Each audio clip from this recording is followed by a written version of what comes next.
Ok, alors on va essayer de reprendre l'enseignement ici du Derrière Yehoud de Rav Morgenstern tel que nous l'avons laissé hier. Donc on est en fait dans une partie très intéressante puisque on a abordé, bon, depuis le début on avait parlé de la force de l'imagination pour rentrer dans le monde spirituel. L'imaginaire, c'est pas le spirituel, c'est une porte d'accès.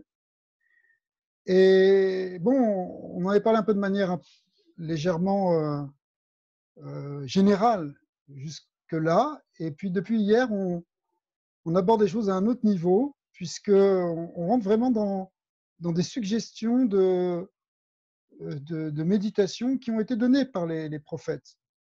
Alors, comme on sait que cette alia, ce qu'on appelle le Sulam alia, cette élévation spirituelle, qui encore une fois se parcourt dans les deux sens, elle, elle peut être abordée dans tous les mondes, plus exactement ce qu'on appelle les Arba Olamot, les quatre mondes de Asiya, Yetzira, Bria et Hatzilut.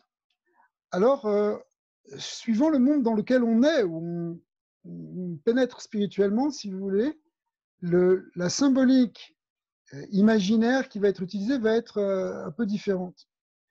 Donc, dans le Olam d'Asiya, c'est ce qu'on a vu hier, on a suggéré des choses qui sont marquées effectivement dans le Tanakh, où on voit dans le Olam d'Asiya des symboles qui sont des symboles physiques, matériels en quelque sorte. Comme par exemple, on a parlé de trois niveaux représentés par les montagnes, les champs et la maison, qui représentaient trois niveaux successivement plus profonds du Olam Asiya. Et puis même dans ce Olam Asiya, on a une vision déjà des mondes supérieurs, puisqu'on peut voir aussi symboliquement ce qui représentait le lit, la chaise, la table et la menorah, le luminaire.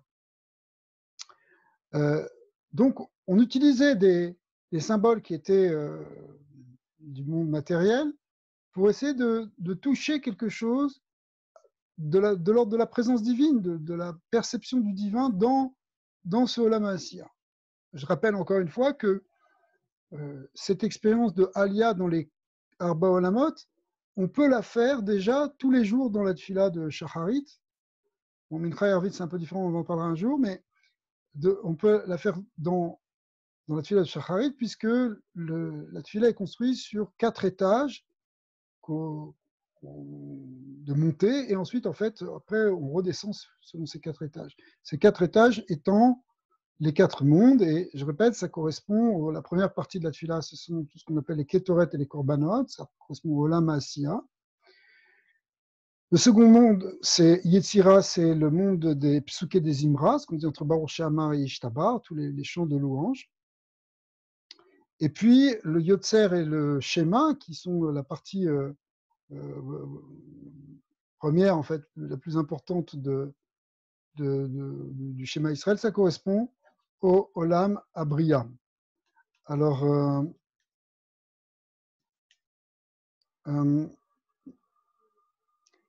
le quatrième monde, excusez-moi, c'est le monde de Hatzilut, et ça correspond à la Hamida, c'est la partie la plus intime, la plus profonde de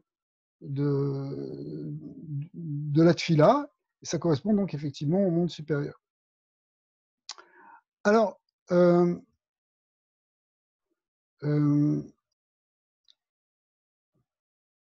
aujourd'hui, ce qu'on va essayer de voir, c'est le deuxième monde. On va commencer par celui-là, qui est le monde, alors on en parle tout le temps, le monde de la Yetzira, on l'appelle aussi le Olam des Malachim. Malachim, c'est-à-dire des anges, bien que des anges, normalement, se trouvent un peu dans tous les mondes. Il y a des anges aussi dans le Olam Asiya, dans Yetzira, dans Bria, et il y a même parfois on parle de Malachim d'Atsilut, ce qu'il faut comprendre d'ailleurs. Mais le Ikar du Olam, du monde des anges, du monde angélique, c'est le Olam Yetzira. Et ce Olam Yetzira, en général, bon, on le voit comme quelque chose, le monde de la forme, ou les formes sans matière, c'est-à-dire, quand on dit la forme ici, c'est au sens philosophique du terme. C'est un monde qui est considéré comme un monde plus extérieur que le Olam Abriya, où il y a les Neshamot. Pourquoi? Parce que les Neshamot correspondent à quelque chose de plus, les âmes Les hommes correspondent à un niveau plus profond, plus intérieur que les anges qui sont en quelque sorte des forces qui se manifestent pour faire fonctionner le monde dans son extériorité.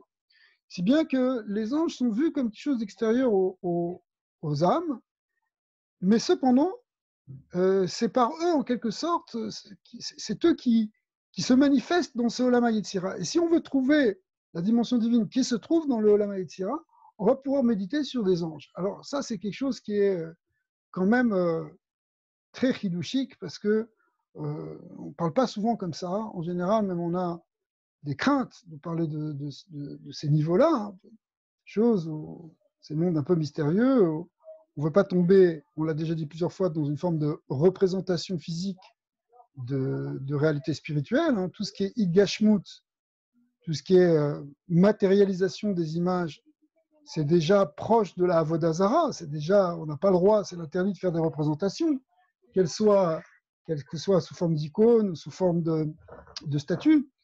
Mais cependant, au niveau imaginaire, on va pouvoir faire fonctionner des images qui ont été données justement par les prophètes, qui les ont décrits. S'ils les ont décrits, c'est pas pour rien. Alors on va essayer de reprendre le texte là où on l'avait laissé. Et ouais.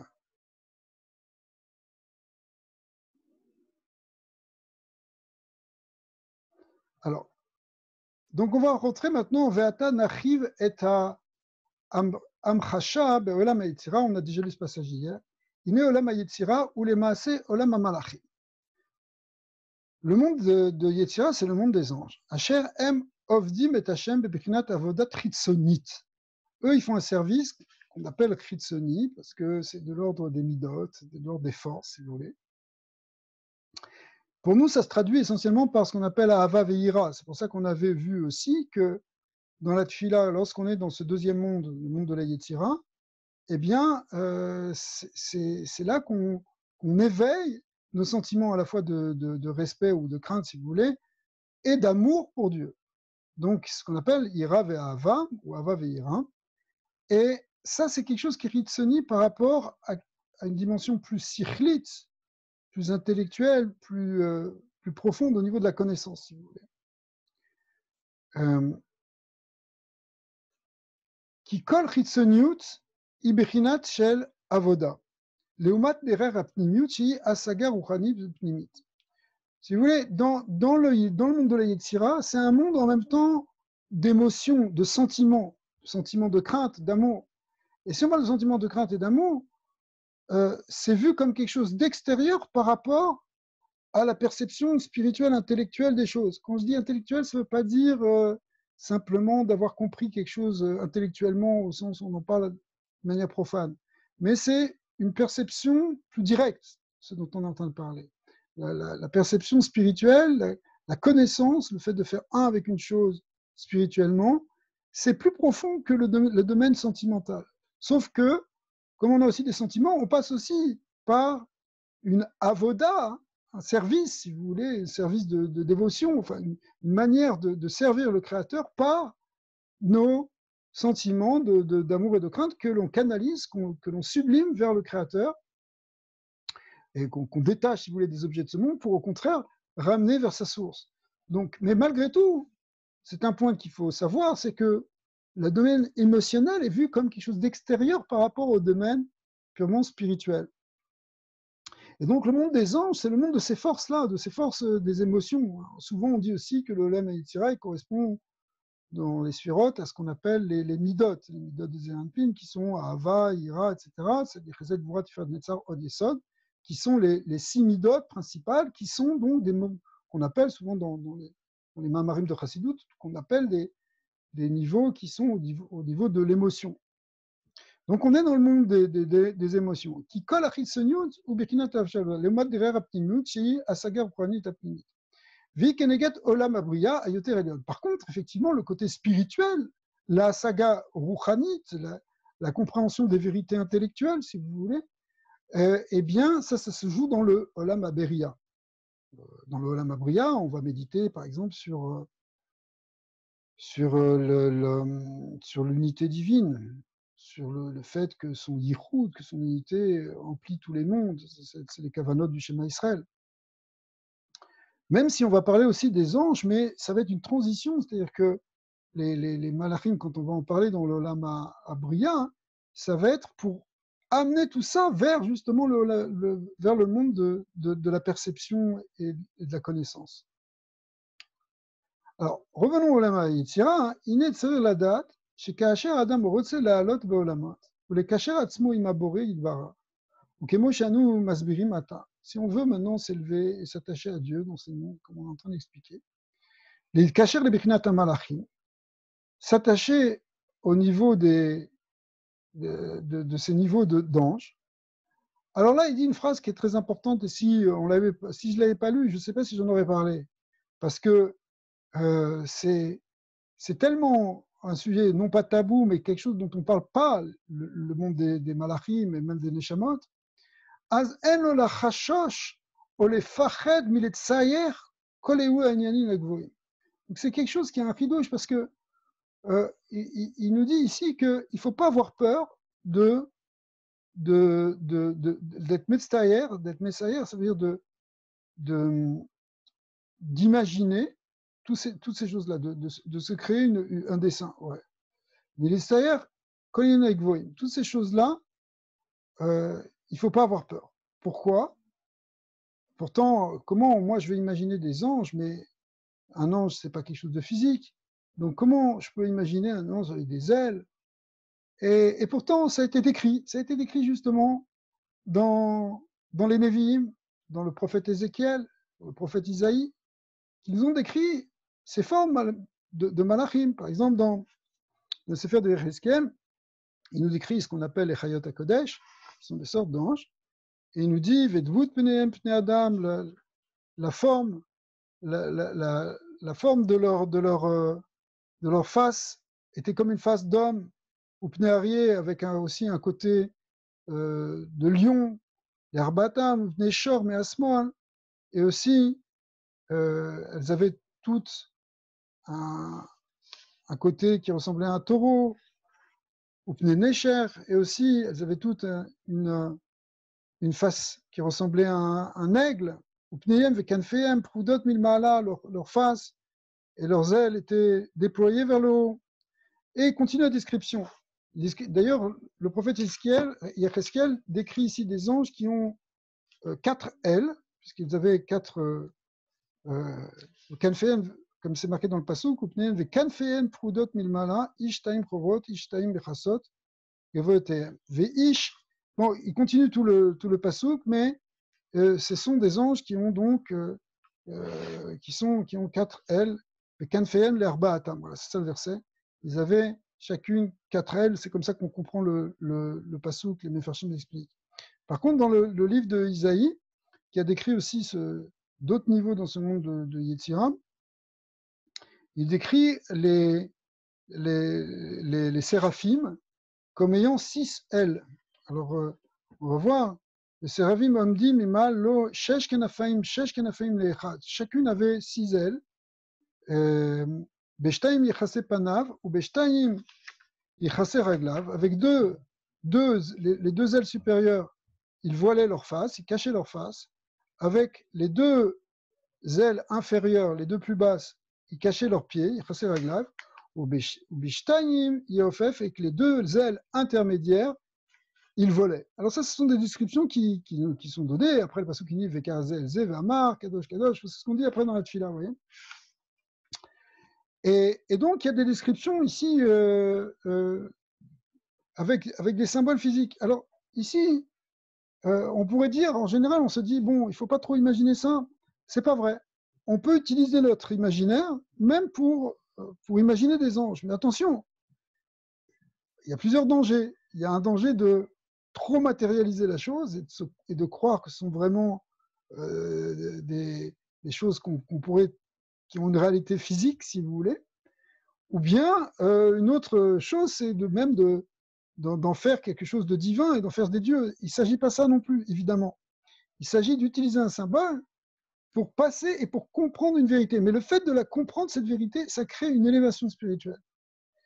Et d'ailleurs, ça va être la symbolique ici de ces ailes, parce que les ailes représentent ce qui permet de monter, ce qui permet à l'oiseau ou à l'ange de s'envoler.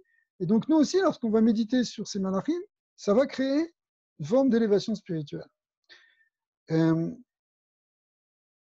Le texte nous dit ensuite, donc il ne faut pas avoir peur. Il ne faut pas avoir peur de rentrer dans l'imaginaire de ça. Mais la seule chose, c'est qu'il faut avoir, désolé, il faut penser que quoi, que on va pouvoir, grâce à ça, s'attacher au Créateur. C'est seulement ça qui compte. Mais Shakol aime Tsaïm, et que tout ça, ce sont rien que des moyens. Mais ça vive les Agiyal et Kashrut Azou, donc ce sont des moyens, si vous voulez, qui permettent, ici, on pourrait traduire comme ça, de s'attacher à Dieu et d'augmenter la dvekout. Qui zébemet tachlito. Le but, c'est ça le tachlit. Hein. C'est pas, on ne cherche pas ici à autre chose que s'attacher à Hachem. Donc c'est clair que cette ascension, toutes ces dimensions-là de Aliyat Haneshama, telles qu'on les appelle, elles ont pour but de trouver la lumière, de s'attacher à Dieu, d'être plus proche de lui, de mieux le connaître, de le percevoir dans tous les plans. Dans le plan de Yetzira, dans le plan de Bria, dans tous les mondes. Vaz Yitzer, Ershiu, Mekacher Atzmo, Imarba Malachim, Asovim et Michael, Gabriel, Uriel, Raphaël. Il y a 4 anges principaux, ceux qui connaissent un petit peu, et on peut méditer sur ces 4 malachim qu'on on appelle aussi Argaman, enfin c'est mais en fait les 4 anges, on va les expliquer comme ça, Michael, Gabriel, Uriel, Raphaël, et Kenegen, Chabatan, qui correspondent aux 4 sphirotes de Chesed, Gvura, Tiferet et Malchut, ou ici on l'appelle Chochma, Bina, Tiferet et Malchut, mais en vérité, dans l'exemple qui dit, c'est plutôt Chesed. Pourquoi? Parce que et Michael bebechinat Chesed, Michael est du côté du Chesed, sa Havaya c'est Besegol, on va vous montrer ça tout de suite. Et ensuite, Veu bechinat Tahava, ça correspond à la Hava, Verchakel c'est Gabriel, Havaya Nikud Sheva, bechinat Ira, Vechen Shach Hamalachim lefi bechinatam. Alors, pour mieux expliquer ça, hein, il faut expliquer comme ça, de manière suivante. Voilà. Donc, en fait, il y a la Merkava, hein, a été décrite comme ayant 4 angles, et chaque angle, chaque côté de la Merkava, chaque côté du chariot divin ou du trône divin, eh bien, il y a 4 cohortes de malachim, dont les anges principaux sont ceux qui, si vous voulez, qui vont dominer tous les autres anges. Et ces 4 anges principaux s'appellent Michael, Gabriel, Raphaël et Uriel. Et ces 4-là correspondent aux 4 côtés et correspondent à 4 forces divines, qui sont 4 sphirotes, si vous voulez, derrière les anges. Il y a des sphirotes qui sont... L'ange est une créature, la sphira n'est pas une créature. La sphira, c'est une force divine. Michael est du côté du Chesed. C'est pour ça d'ailleurs qu'on l'appelle aussi parfois, dans certains sfarim, le Kohen Gadol Shel Ma'ala, le Kohen Gadol d'en haut, parce que le Kohen Gadol, par définition, et les Kohanim sont du côté de Chesed. Et c'est pour ça que si on parle de Sfirat Chesed, en fait, chaque Sphira est associée, on avait déjà vu un petit peu ça, à un nom divin, un Shem Havaya, et le Nikud, c'est-à-dire la ponctuation du Shem Havaya dans Sfirat Chesed, c'est Ségol. Ségol, c'est toujours Chesed. Par contre, quand on va... Alors ça, si vous voulez, c'est l'ange qui fait un service basé sur l'amour, sur l'amour de Dieu, la Avat Hashem. On est dans Bechinat Chesed, le Ségol représente cet Ahava. Le deuxième ange, qui est l'ange Gabriel, lui, il correspond à Sfirat Gvura. Et le Nikud, c'est Sheva. Sheva, ça représente la Gvura. Bon, un jour, on va faire un cours sur toutes les Nekudot pour expliquer la symbolique des Nekudot et pourquoi elles correspondent à telle sphère ou telle sphère. On va essayer de faire ça. Et, mais en tout cas, hein, pour ceux qui connaissent un peu, ça correspond à Sheva. Et la Gvura, en fait, dans le service divin, c'est basé sur la ira. La ira, c'est-à-dire la crainte de Dieu. Quand on dit crainte, c'est pas la peur de la punition. Hein. Le ira ta'onej, la peur de la punition, elle est considérée dans le Zohar. Le Zohar l'appelle une ira ra, c'est une mauvaise crainte. Parce que, en fait, quand on a peur de la punition, on n'a pas peur de Dieu, on a peur du bâton. On a peur. C'est pas un respect d'Hachem, c'est une crainte pour soi, si vous voulez. Donc, c'est pas une bonne ira. La vraie ira, c'est celle où on a une révérence et une soumission envers Hachem. Ce qui était du côté de la Goura, c'était Yitzhak. Yitzhak, c'est complètement, il a une ira totale puisqu'il s'offre complètement, même en sacrifice pour Hachem. Alors qu'Abraham était du côté du chesed, donc lui, on voit que sa vie était basée sur faire des chassadim, et gemilut chassadim, faire des bontés. Puis après, on a sur cet axe entre Tiferet et Malchut, Tiferet, c'est l'équilibre entre la droite et la gauche. Bon, là, on l'a dessiné au-dessus parce que ça représente les 4 côtés de la Merkava. Souvent, dans l'arbre des Sirot, on le représente comme en dessous de Chesed et Gvura, comme une synthèse des deux. Et c'est effectivement une synthèse, c'est l'axe central, c'est l'équilibre entre ces deux avodotes de Chesed et de Gvura, de Ahava Veira, c'est-à-dire en fait, c'est la avoda de la Dvekut. Tiferet, on parle souvent de Dvekut. Effectivement, le Nikud, c'est le Nikud de Cholam, qui est représenté par un point qui est au-dessus des lettres. Et le point qui est au-dessus des lettres représente l'idée d'une lumière supérieure qui vient et qui descend, qui vient depuis le Keter, qui est tout au-dessus, qui descend par Tiferet, par l'axe de Tiferet. C'est-à-dire quand on trouve l'équilibre entre Ahava et Yira, eh bien, on trouve la Dvekut véritable pour s'attacher à Dieu. C'est marqué dans les Tikkun HaZohar que l'alia, elle doit se faire, l'alia, c'est-à-dire la montée spirituelle, elle ne peut se faire que si on a ces deux côtés de Chesed et Gvura, et donc du coup aussi l'axe central qui va réunir les deux. Pourquoi? Parce que ces deux forces, puisqu'on est en symbolique des ailes, correspondent à deux ailes, le côté droit et le côté gauche, l'aile droite et l'aile gauche. Et le Zohar nous dit que un oiseau ne peut pas monter avec une seule aile. Donc si quelqu'un voudrait, par exemple, servir à Hachem uniquement par le tzad de Ahava, moi j'aime le bon Dieu, c'est tout, c'est rien que l'amour, un Dieu d'amour, je suis dans l'amour, ça ne permet pas une véritable élévation. Parce que c'est comme un oiseau qui veut monter avec une seule aile, c'est difficile. De même aussi, si quelqu'un est simplement dans la rigueur et dans le ira, dans la pachad, et dans toutes ces formes qui viennent de la gvura, de la discipline, etc., il va lui manquer quelque chose, il ne pourra pas s'élever. En fait, il faut l'union de chesed et gvura qui permet de dévoiler l'axe de Tiferet,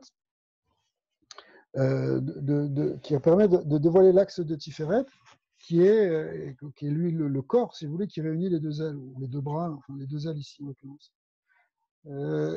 Malchut, ça va être la synthèse. Ça va être la synthèse si vous voulez, de Tiferet, Gvura et Chesed, qui va tout être réuni réellement dans une shlemut. En fait, la vraie shlemut, c'est la Malchut. On a parlé tout à l'heure de la vision d'Ézéchiel qui décrivait les quatre facettes des Chayot HaKodesh. On retrouve ici ces quatre forces, c'est-à-dire le côté Chesed, c'est le côté du lion. Le lion représente le Chesed. La Gvura, c'est le Shor, c'est le taureau qui tire la charrue et qui retourne la terre, c'est la puissance, c'est la force. Tiferet, c'est le Necher, c'est-à-dire l'aigle qui surplombe et qui a toute la splendeur et la majestuosité impériale. D'ailleurs, l'aigle a servi dans beaucoup de nations comme un symbole de l'empire, c'est-à-dire c'est justement la puissance généreuse théoriquement et qui vient et qui se manifeste par l'aigle qui est au-dessus de tout, qui amène cette lumière-là. Vous voyez, le cholem, c'est la voyelle la plus élevée, comme l'aigle dont on nous dit, Rachid nous ramène que c'est c'est le seul oiseau qui met ses petits sur son dos lorsqu'il vole, parce qu'il ne craint pas d'être attaqué par des oiseaux au-dessus de lui, puisqu'il vole au plus haut. La seule chose qu'il craint, c'est peut-être l'homme, qui pourrait décocher des flèches, donc il met ses ailes, il met ses enfants au-dessus de ses ailes. Donc Tiferet représente justement la lumière qui va venir de l'axe central, la lumière du Ensof qui descend. Mais tout ça se retrouve dans une shlemut avec la Malchut qui, elle, est le Pnei Adam, la face homme des Chayot, c'est une face d'un homme. Puisqu'on parle de ça, les Mefarshim expliquent qu'en fait, c'est pas réellement, quand on dit une face de lion, une face de taureau et une face d'aigle, c'est pas réellement une face de taureau et d'aigle dans les Chayot, c'est plutôt, d'après en tout cas la plupart des Mefarshim, c'est une face, ce sont 4 faces d'hommes, mais un homme qui a des traits de lion, un homme qui a des traits de taureau et un homme qui a des traits d'aigle. Alors, si vous voulez vous amuser à regarder les faciès des gens, ça existe, c'est toute une chorma pour retrouver à partir du visage des gens, c'est une des branches de ce qu'on appelle le chorma tapanim dans la Kabbalah, qui permet de retrouver le shoresh. C'est-à-dire que si quelqu'un, il a, si vous voulez, en fait, il y a le côté des hommes qui ont un trait qui correspond au lion, mais le lion, c'est la source de ce qu'on appelle les chayot, les animaux sauvages. Alors que le taureau, c'est la source des behemoths, les animaux domestiques, et l'aigle, c'est le plus élevé parmi les ophotes, les oiseaux.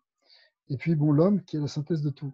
Et donc, on peut trouver dans cette Rorma Tapanim, en trouvant les traits de chacun, si ça rappelle plutôt quelque chose qui vient de ce côté ou de ce côté ou de ce côté, et de là, définir quelles sont des midotes chez certaines personnes. Bon, c'est une Rorma à part entière, mais c'était juste une parenthèse, puisqu'on parle des malachim et des Arba Pené à Chayot, pour expliquer que c'est pas réellement une tête de lion, une tête de taureau, c'est plutôt un homme avec des traits qui correspondent un peu à ça, si vous voulez. Ok, alors, voilà, c'est comme ça qu'on fait. Donc, on va imaginer ces quatre schémotes, ces 4 anges, et avec le Nikoud qui correspond pour chacun. Veine mouva besfarim, chez Limdou et Echad mimalaché Romaïm, Alexandra Mugdan, שהוא יוכל לעוף אם יכוון כוונות של שם מ"ב, דהיינו ענה בכוח, כנגד צד ימין, וקיבל רינת כנגד צד שמאל, ונע גיבור כנגד אמצעי, ואז על ידי זה יוכל לעוף ממש. Alors c'est une parenthèse qui est intéressante. On dit sur Alexandre le Grand, c'est marqué dans certains midrashim, qu'il a appris à voler lui-même, et il a volé mamash. Bon, c'est de la Kabbalah Hamassite à ce niveau-là, si vous voulez, donc c'est pas vraiment ce qui nous concerne, mais c'est plutôt des choses qui nous permettent de comprendre cette symbolique des anges qui crée une élévation. Alors, lui, c'était une élévation même physique, et qui est basée en fait sur Sechayot HaKodesh. Alors Sechayot HaKodesh, enfin, en vérité, c'est Séraphim plus exactement, et on les retrouve dans les kavanot de la Tfila avec ce qu'on appelle le Shem Mem Bet. Alors Shem Mem Bet, il faut introduire un petit peu ce dont on est en train de parler. Shem Mav, Membet, là, que vous voyez ici, ça veut dire 42.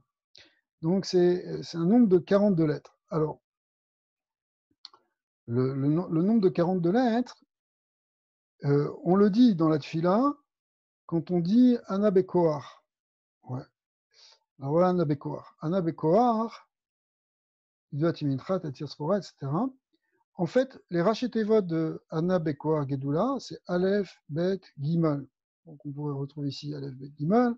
Ensuite, Yud, Tav, Tzadik. Ça fait 6 lettres dans chacun de ces versets. C'est une poésie de louange de la gloire d'Hachem. Mais en fait, ces rachetevot, ces initiales de chacun de ces 42 mots, ouais, font un shem, un nom, kadosh, de 42 lettres.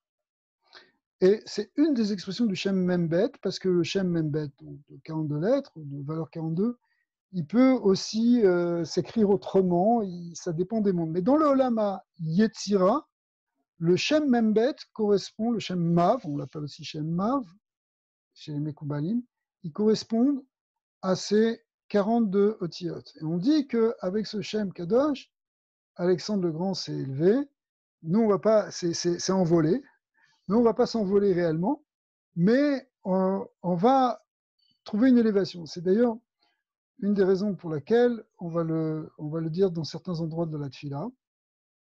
C'est ce qui va permettre une ascension, une élévation. Par exemple, on va le dire à la fin des Ktoret le matin, parce que voilà, il faut qu'on décolle en quelque sorte du Olama Asiya, qu'on commence à rentrer dans quelque chose de plus spirituel. Donc, il y a le Shem Mav qui correspond. Le Shem Mav aussi, on dit parfois qu'il est le Shem de Gevura. On verra un peu plus loin, ce sera développé. La Gevura étant l'Aïra, on a vu tout à l'heure. Et l'Aïra, c'est quelque chose qui va nous élever parce que c'est quelque chose qui monte comme on fait monter un feu vers Hachem. Alors on reprendra ça plus tard, mais on va rester un peu sur cette symbolique ici des anges. On voit que lui, en tout cas, certains ont pu utiliser ça, ont utilisé ça dans la Kabbalah Massite. Encore une fois, nous, on utilise, c'est une parenthèse qu'il faut faire, c'est qu'on ne fait pas du tout de Kabbalah Massite, c'est même complètement interdit. À très très peu d'exceptions, on ne fait rien en Kabbalah Massite. C'est très dangereux, c'est assourd, c'est même considéré comme une faute grave.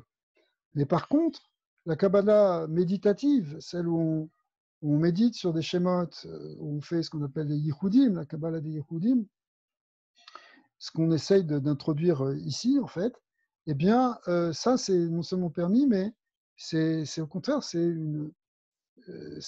ça la dimension ésotérique, si vous voulez, de ce qu'on fait. Alors, de ce qu'on fait dans la prière. Alors, le texte, il nous dit, Ve'inyan, il va développer un peu cette idée, mais c'était marqué entre parenthèses, il va le développer un petit peu. Ve'inyan ou Sheesh la malachim shesh kenafay.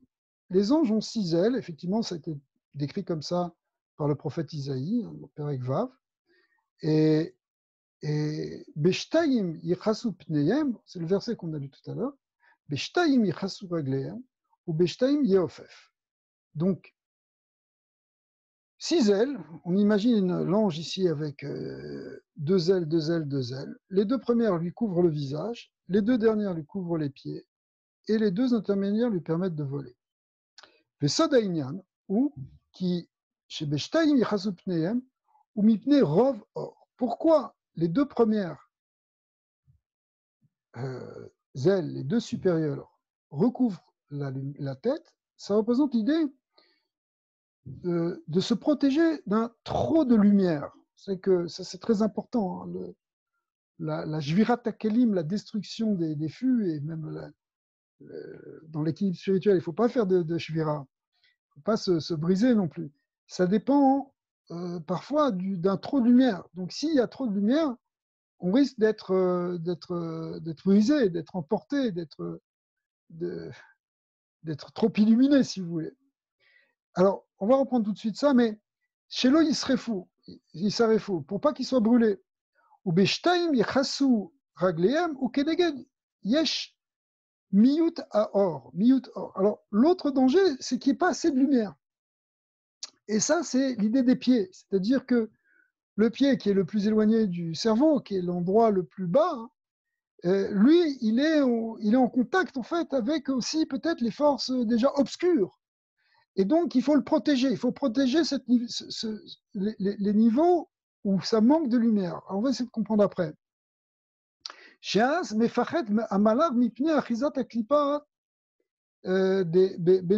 Donc, dans sa partie inférieure, qu'on appelle, vous vous rappelez, on appelle ça Netzarod Yesod, Nei, eh bien, pour pas qu'il y ait de Achizat Aklipa, pour que la Kali, ça veut dire, c'est comme ça que les Mekoubalim disent le mot Klipa, c'est-à-dire l'écorce, la Kali, pour pas qu'il y ait de Achiza, pour pas que les forces du mal puissent venir prendre et se saisir des forces de Gdusha, eh bien, il faut les protéger. Verotse l'Ishel Gdusha.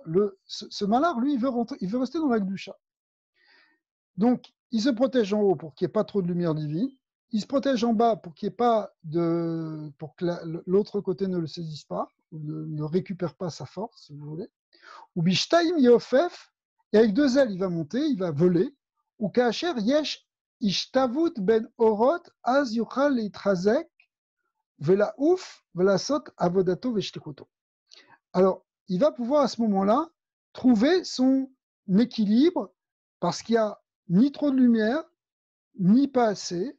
Et là, on peut commencer à monter. Vous avez compris que l'idée l'idée de monter et de redescendre, puisqu'il s'agit de monter et de redescendre dans le côté spirituel, ça se fait avec un équilibre entre la droite et la gauche, et un équilibre aussi entre le haut et le bas. Il ne faut pas faut pas être trop spirituel, il ne faut pas être trop matériel. À chaque fois, c'est la bonne dose à trouver. Les gens qui partent trop dans le spirituel, ils risquent de décoller. On a vu que c'était un danger.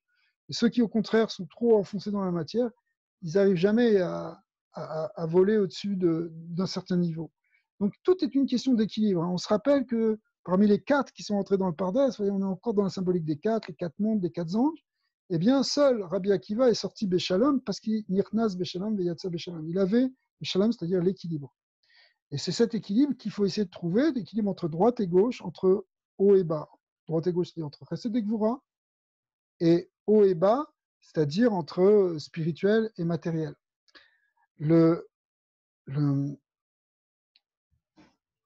Dans le Shem Membet, alors ça, je vais vous montrer maintenant comment ce nom de Anna Bekoar, il est écrit dans les Sidurim Alpi Kabbalah du Rashash.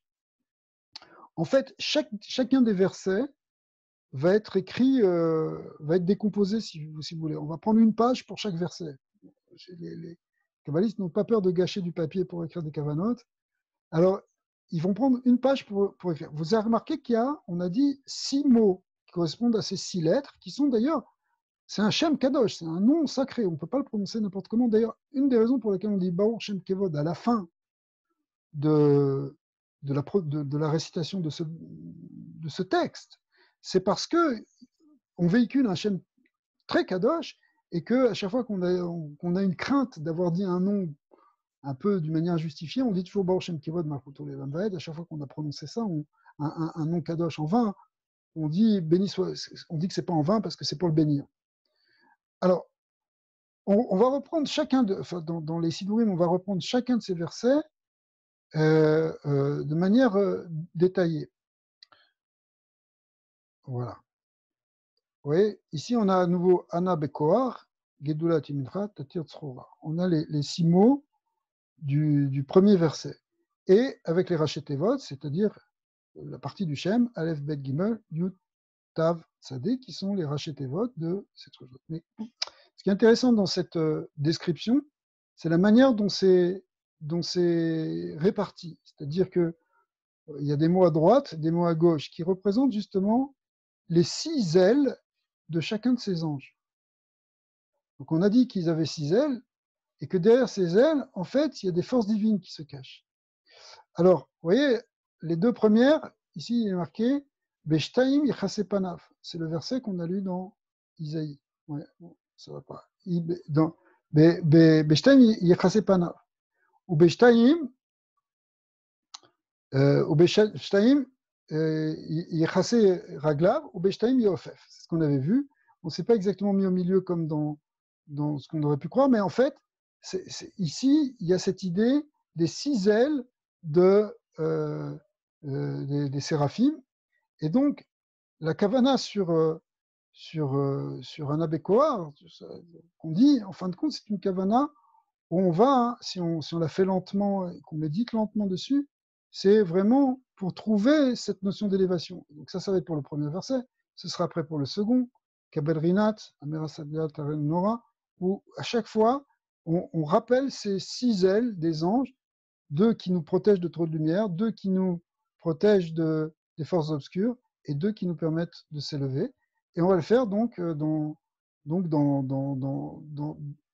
toutes ces choses-là. D'ailleurs, dans toutes les parties de ce Shem Kadosh, voilà. D'accord, le dernier, c'est Shabbatenu. On l'écrit comme ça, c'est le 7e, lui, il correspond. On ne l'écrit pas sous cette forme-là, parce qu'en fait, on est plutôt dans la symbolique du 6, 6 fois 6. 36, plus encore 6, ça fait 42.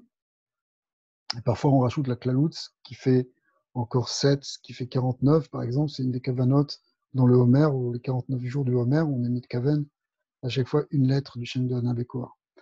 Alors, une lettre ou la klalout des lettres, bon, ça, il faut voir après, si un jour on étudie les kavanotes. Mais l'idée principale, c'est que effectivement, il y a quelque chose qui est ici de l'ordre de l'élévation. Puisqu'on parle des kavanotes, quand même, on peut faire cette petite parenthèse, c'est que dans les kavanotes du Kriyat Shema Alamita, eh bien, on lit le Shem Membet. Enfin, dans les textes du schéma, on ne fait pas simplement schéma, mais tout un certain nombre de textes, et la plupart des Sidurim intègrent la notion de Hana Bekor. Pourquoi on récite le Shem Membet le soir avant de se coucher? Parce qu'on va vivre une élévation au moment où on va dormir. Alors, dans les Sidurim de Kabbalah, enfin, déjà chez les Alpi Kabbalah, on lit tout le Hana Bekor, mais après on relit 3 fois avec cette kavana et avec des tchilotes qui vont avec, on relit 3 fois ce passage, si vous voulez. Mais ça, cette première partie du nom, le premier verset, la première ligne en abécois, correspondra au Yom Rishon, c'est-à-dire au premier jour de la semaine. Donc le samedi soir, lorsqu'on va se coucher, c'est déjà le premier jour, eh bien, on répétera 3 fois ça. Et pourquoi on répétera 3 fois ça? Parce qu'à chaque fois, c'est pour passer de Asiya à Yetzira, ensuite de Yetzira à Bria, et ensuite de Bria à Tzilut. Donc, on va être mitkaven dans le Shem Kadosh, ce Shem qui correspond au Yom Rishon, parce que la première partie correspond à la Sfirat Chesed, qui correspond au Yom Rishon. Enfin, tout ça, ce sont des kavanot. Il y en a dans Shir Shel Yom, il y en a dans beaucoup, où le Shem de Hanabakor va revenir dans beaucoup d'endroits. Shoméa Tefila, dans plein d'endroits, au niveau des kavanot, on retrouve la notion de Hanabekor. Mais ce qui est intéressant ici, c'est que donc il y a 6 parties, plus une 7e, qui correspondent aux 6 jours de la semaine, et au Shabbat. Shabbat, c'est encore une autre kavana. Mais à chaque fois, c'est une idée de s'élever. Ouais. Alors,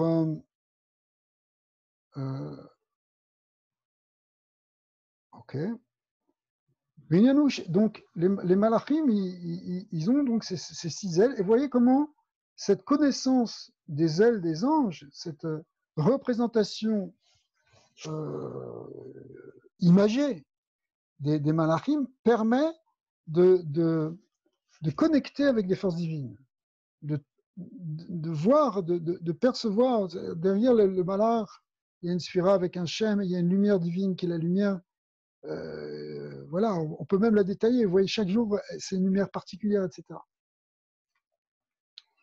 Vine, Anyan ou chez Bechol d'avoir chez Bekdusha, Yesh Bechinat ve'achayot Ratso Veshov. Alors, ça, on a déjà un peu parlé de cette notion qui est tout à fait fondamentale. Ça, c'est dans le livre d'Ézéchiel, c'est là-bas qu'il nous décrit justement les Chayot HaKodesh. Et ils nous disent que les Chayot HaKodesh, elles montaient et elles descendaient. Ratso veut dire littéralement courir. Elles couraient dans un élan d'embrasement pour s'unir avec le divin. Et puis, comme on ne peut pas rester trop près de la lumière divine sans se brûler, eh bien, elles reviennent après à leur place. Donc, elles montent et elles redescendent. Et on a vu que ça, c'est la source de tous les biorhythmes de l'être humain et de tous les cycles qu'il y a dans l'univers. C'est cette notion de Ratso Veshov, de pendule, de montée et de descente. Au Pirouche Shel Davar, Piroucho Shel Davar, ou chez Bigdusha Tamid, Yeshnat Noir Rouhani. Il faut comprendre ici, c'est que dans toute chose qui est de l'ordre de la Gdusha, il y a toujours un mouvement spirituel. Le mouvement, l'expression intéressante ici, c'est une Tnoua Rouhanit, c'est-à-dire c'est un mouvement au niveau spirituel, pas physique. Et nous, dit les familles, Yeshioter Midai Or, parce que des fois, il y a trop de lumière. Vetsaï Leiser, mais à ribouille, il faut faire attention à ce qu'on appelle le ribouille or, un trop de lumière. C'est sur des choses qu'on peut expérimenter même sans aller dans ce genre de méditation. Des fois, on peut avoir une expérience spirituelle qui est trop forte. On sait pas, on part, on a vu quelque chose d'extraordinaire. On était à Ouman, on était chez le Rabbi, on était dans un truc, on a eu beaucoup de lumière. Mais attention, il faut pas faut revenir après, faut redescendre. Ou l'ifamim tsarir les airs, mimiyut or. Et d'un autre côté, peu de lumière, pas assez de lumière, c'est aussi embêtant. Mais Chazet Akali, c'est ça qui fait que la Kali, les forces négatives, elles peuvent, euh, elles peuvent au contraire récupérer notre force. Donc, dans les deux cas, encore une fois, on revient sur cette idée de Ratso et Shov. Dans notre avoda, on est tout le temps en train de monter et d'intégrer. Shov, ça veut dire aussi intégrer. Shov, ça vient du mot Yeshiva, on l'a déjà expliqué, mais c'est tellement important, des notions qui sont tellement fondamentales dans l'avoda Hashem qu'il faut les redire. Shov, ça veut dire Yeshiva, ça veut dire s'asseoir, ça veut dire asseoir les notions, les intégrer.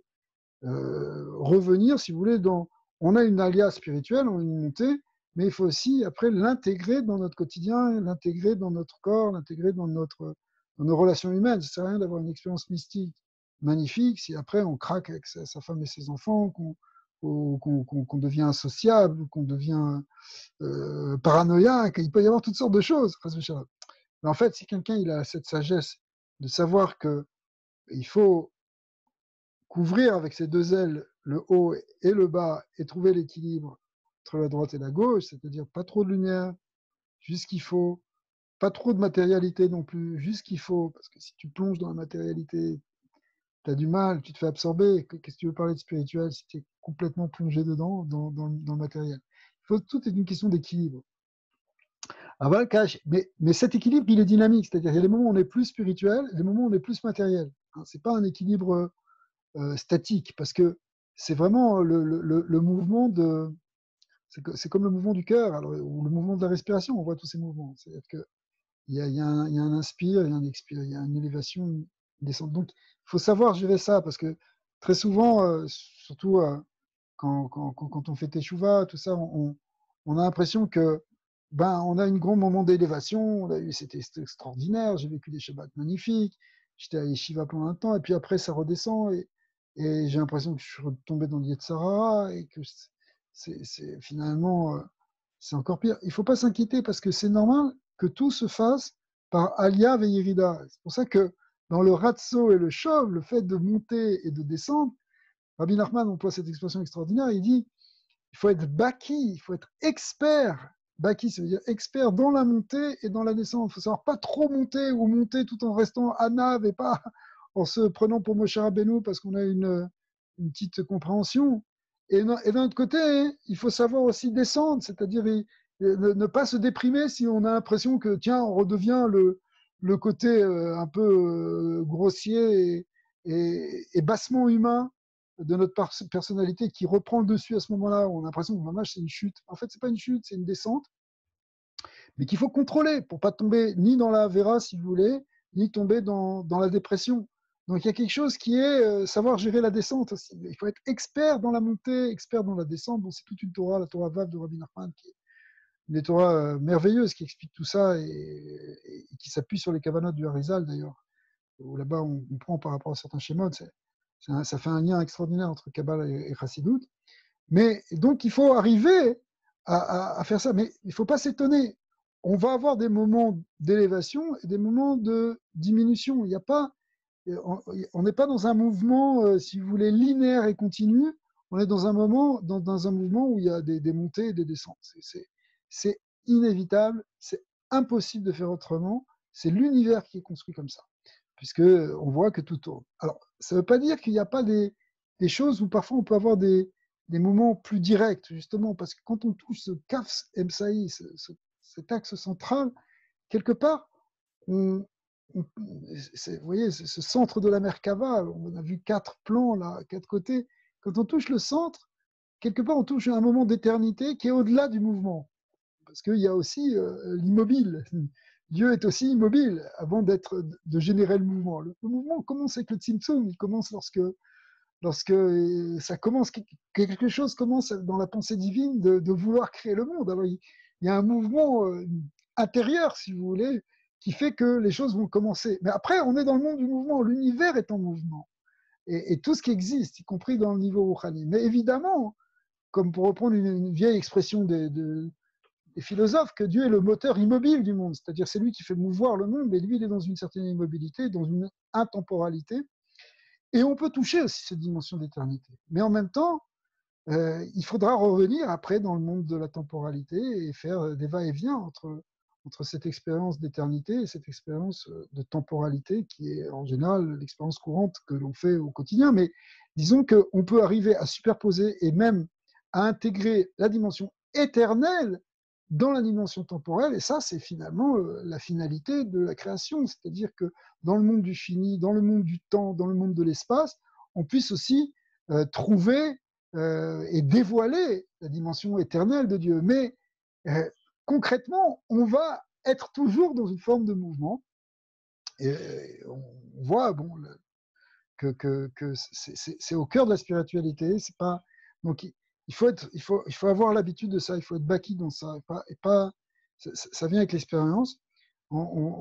Ce serait trop simple, si vous voulez, de dire que bon, bah, on a atteint un niveau et ça y est, on bouge plus de ce niveau. Ça ne marche pas comme ça. C'est tout le temps une dimension de Alia Veyerida, de Ratso Veshov.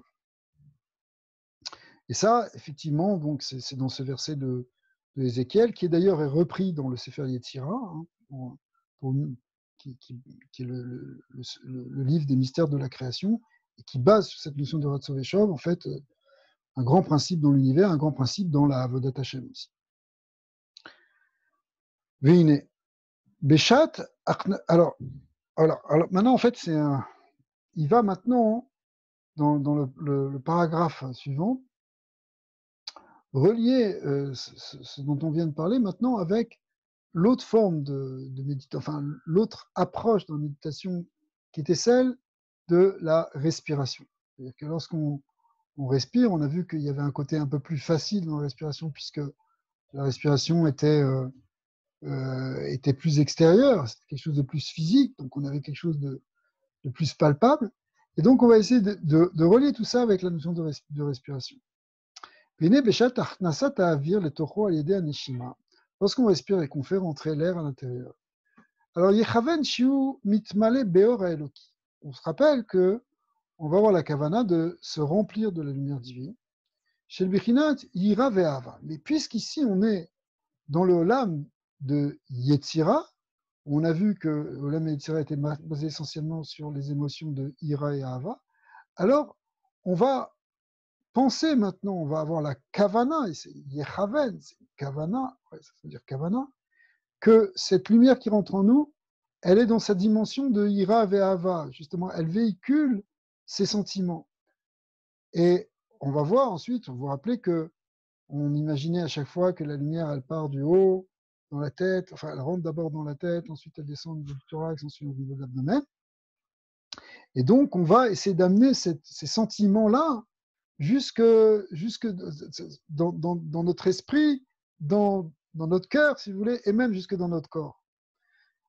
Donc on reprend tout ça, mais adapté au Olam HaYetzira, qui est le monde de Ahavavir. Donc on va redire Kodem les Rocho, Acharkar les Tocho, Ve'ad les Sofo.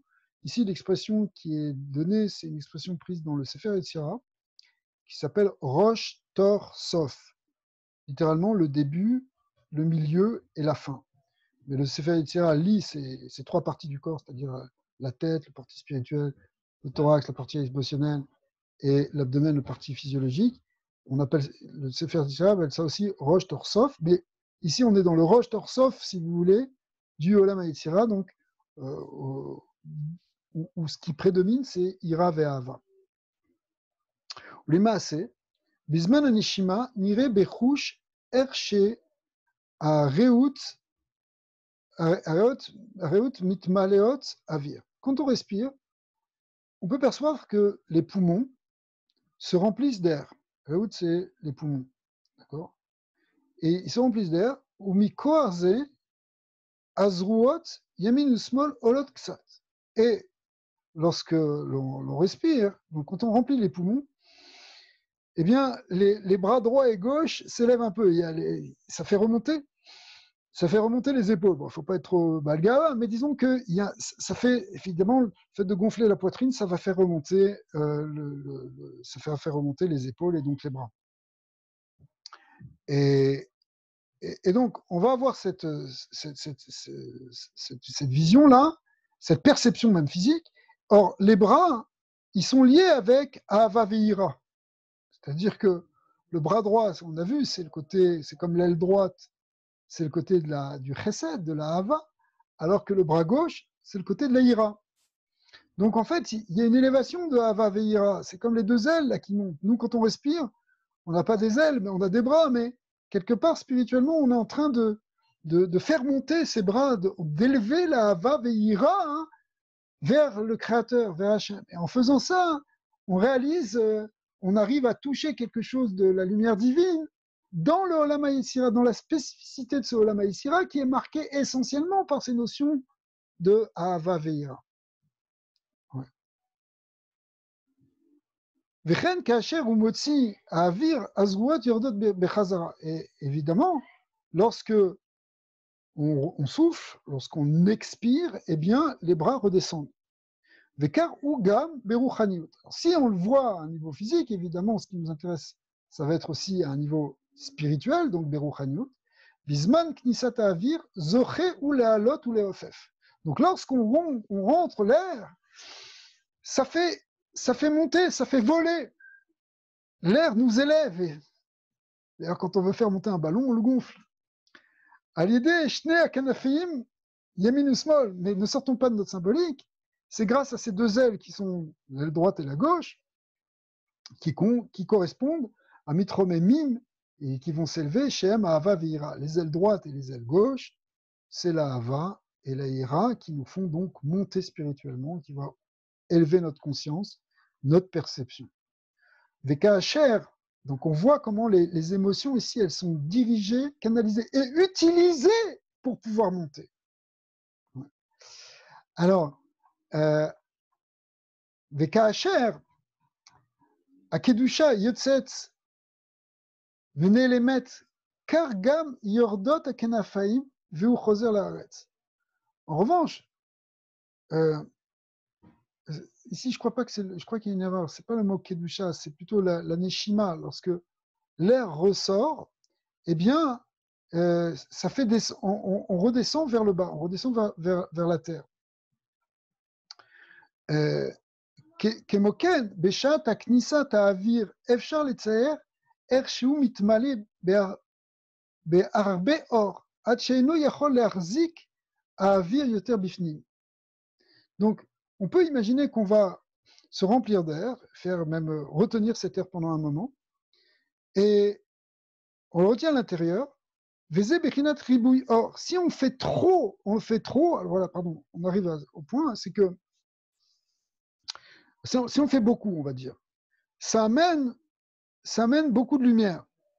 Mais comme on l'a vu d'entrée, il faut qu'il y ait une limite aussi. C'est pour ça qu'on avait dit que deux ailes recouvraient le visage de ces anges, parce que ça représente l'idée il ne faut pas trop de lumière non plus. C'est pour ça d'ailleurs que les spécialistes de la méditation dans la respiration vous diront que il ne faut pas faire trop de rétention d'air, parce que trop de rétention d'air, ça peut être dangereux. Et ce danger, ici dans la Kabbalah, on l'appelle le ribouille or, c'est-à-dire il y a un risque qu'il y ait trop de lumière. Trop de lumière, c'est dangereux. C'est pas peut-être pas la peine de trop développer ça, c'est connu l'idée de trop de lumière, mais c'est un peu, pour donner une image dans mon matériel, c'est un peu comme si vous mettez trop d'intensité dans une ampoule, eh bien, ça risque de casser. Mais en tout cas, le fait que nous, on retienne cette lumière, ça crée une élévation. Mais l'élévation, vous vous rappelez, le fondement qui ne doit jamais nous quitter dans tout ça, c'est que toute cette idée d'élévation, elle correspond à la notion de bitoul, d'annuler notre être égoïste, notre ego, et puis après mettre notre individu pour se fondre dans la lumière de Dieu. Ce qu'on appelle le bitoul ayesh. Et donc, quand on retient l'air, en fait, et ça rejoint ce qu'on avait vu dans les cours précédents, on se rapproche du haïn. On dévoile la lumière qui est de haïn. Alors il n'en faut pas trop, il faut recouvrir, il faut la limite, mais l'inspiration d'air crée cette élévation, c'est-à-dire ce bitoul vers le haïn. Ouais. Et après ça, quand on va souffler, en quelque sorte, on va redescendre, on va refaire descendre ses ailes, et en faisant ça, on revient vers une forme d'existence dans ce monde. Ouais.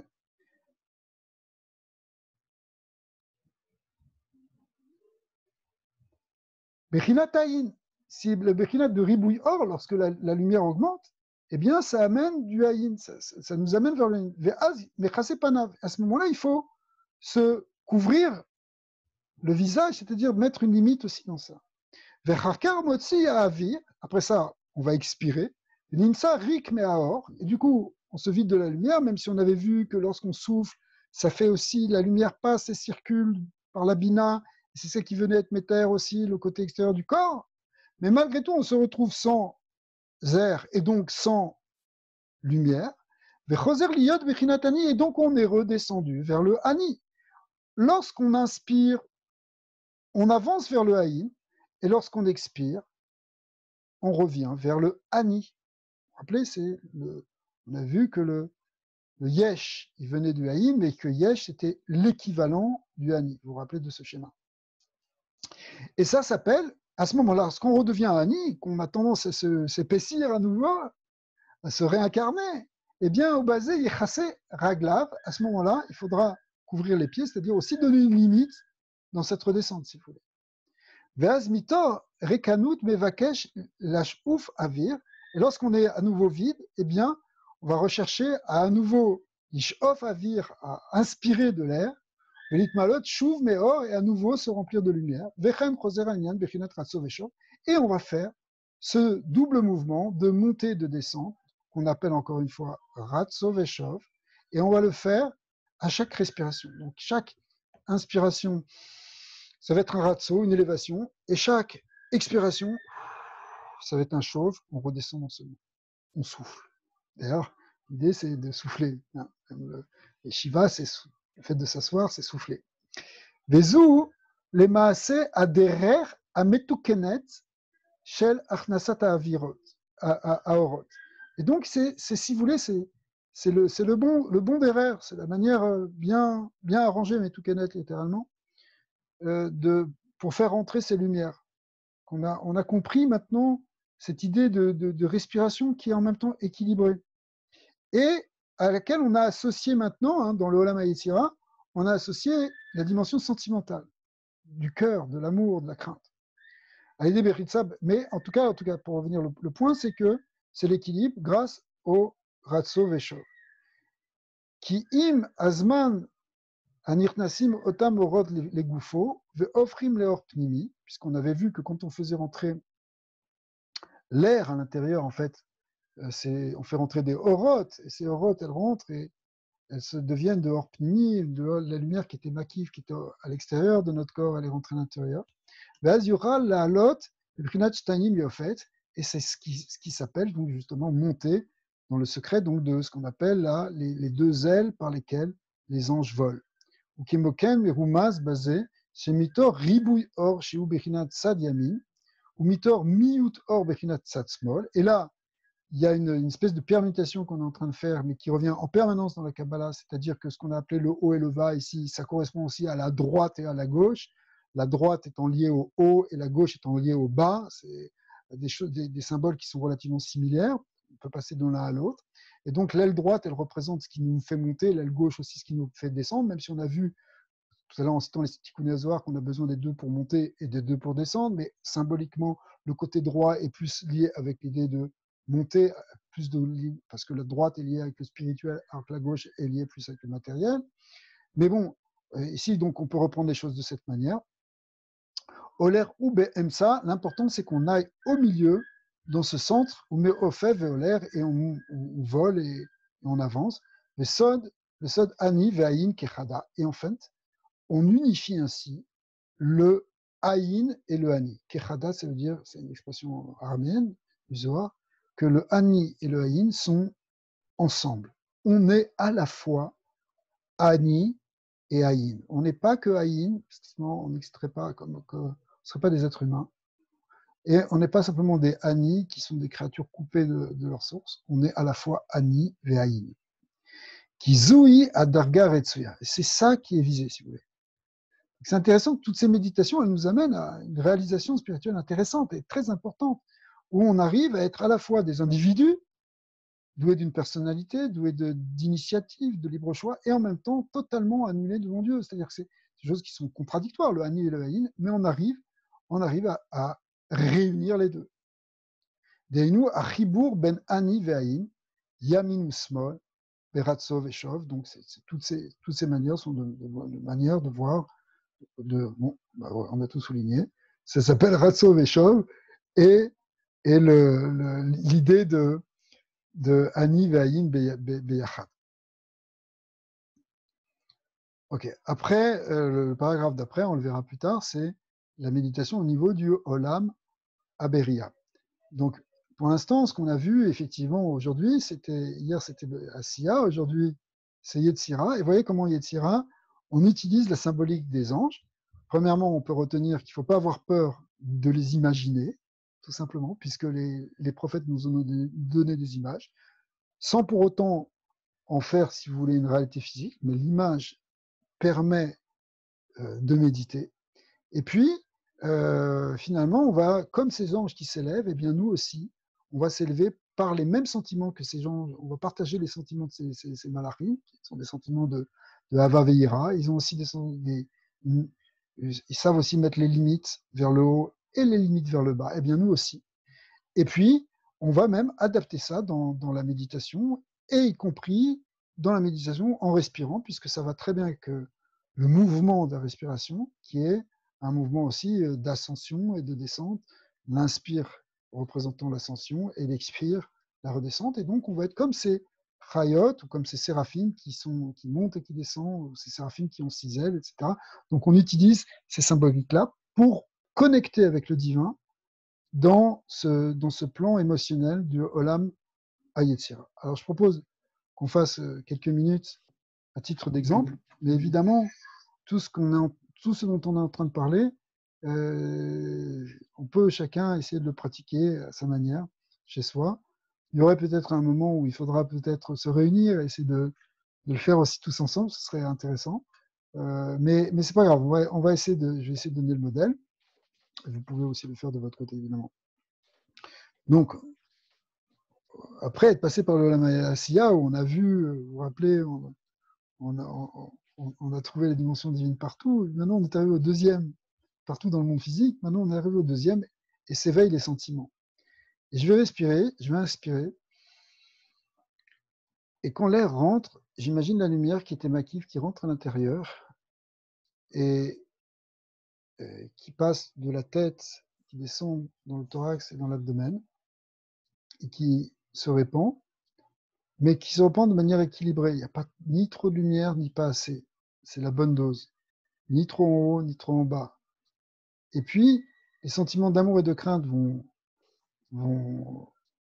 je vais essayer d'éveiller mon amour pour Dieu. Je peux même rajouter des phrases en vérité. On peut même parler. Il y a des endroits où on voit qu'on peut penser à des choses qui vont nous faire, qui vont nous éveiller des sentiments. Psuké des Imra, on les lit, c'est des psaumes extraordinaires et quand on rentre dedans, ça peut nous arracher à nos sentiments inférieurs pour les élever vers quelque chose de supérieur. Et donc, on va sentir qu'on s'élève. Et on peut penser au Shem d'Anna Kohar, on peut penser par exemple à la première ligne du Shem Membet, et puis on va souffler et on va reparcourir les choses dans l'autre sens, à se vider, et on revient vers le bas, et on monte et on descend, et on monte et on descend, mais le fait de monter et de descendre fait globalement une alia. Ça fait monter de manière générale, puisqu'en fait, tout ça, c'est une progression spirituelle où finalement on monte, mais il y a une alia au sens où on progresse, où on devient plus clair, où la lumière intérieure grandit, mais en même temps, on redescend toujours pour que cette lumière, on l'amène dans ce monde, puisqu'on est des créatures dotées d'un corps qui pour l'instant est dans ce Olamazé. Puisqu'on est dans ce Olamazé, il faut en même temps redescendre. Donc on va pouvoir méditer à tout ça en respirant.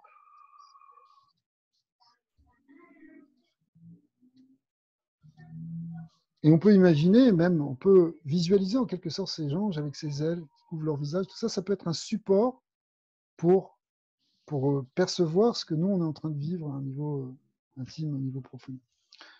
Alors, Béat Hachem, j'espère qu'on j'espère qu'on va continuer parce que on voit qu'on est quand même de plus en plus dans des choses euh, profondes, on pourrait dire, et en même temps, euh, on touche quelque chose, si vous voulez, de pratique. Alors, Béat Hachem, qu'on ait le srout de pouvoir continuer et d'avancer. Je vous souhaite de pratiquer. Vous pouvez réviser aussi les choses, hein. Les shurim, ils sont tous sur YouTube et sur le site de Atik Yomin.